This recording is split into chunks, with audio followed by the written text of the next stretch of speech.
میرے انتہائی واجب الاحترام برادران اسلام، دوستوں، بزرگوں، بھائیوں، اسلامی مہینوں کے اعتبار سے یہ سفر المظفر کا مہینہ ہے،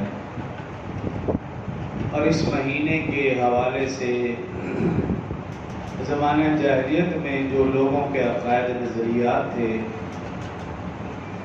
یا آج کچھ لوگوں کے اس مہینے کے متعلق جو عقائد و نظریات ہیں، اس حوالے سے گزشتہ جمعہ عرض کیا تھا۔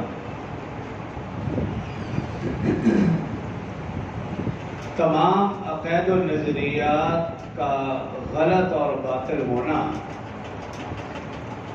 اسلام نے اس کو واضح کر دیا کہ اس مہینے کے حوالے سے زمانہ جاہلیت میں جو عقائد و نظریات تھے وہ بھی غلط، اور اگر اب بھی کچھ لوگ اس مہینے کے حوالے سے اس قسم کے عقائد رکھتے ہیں تو یہ بھی غلط ہے۔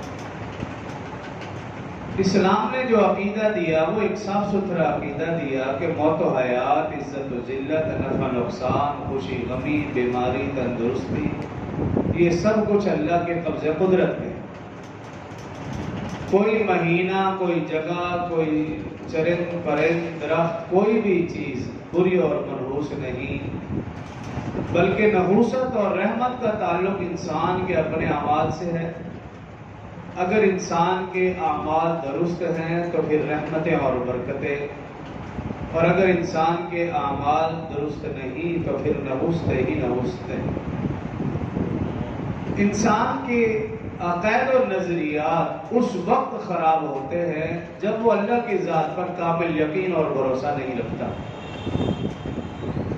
اگر انسان اللہ کی ذات پر کامل یقین اور بھروسہ رکھے تو پھر اس کی نظر صرف ایک اللہ پر ہوتی ہے، غیر اللہ پر نہیں ہوتی۔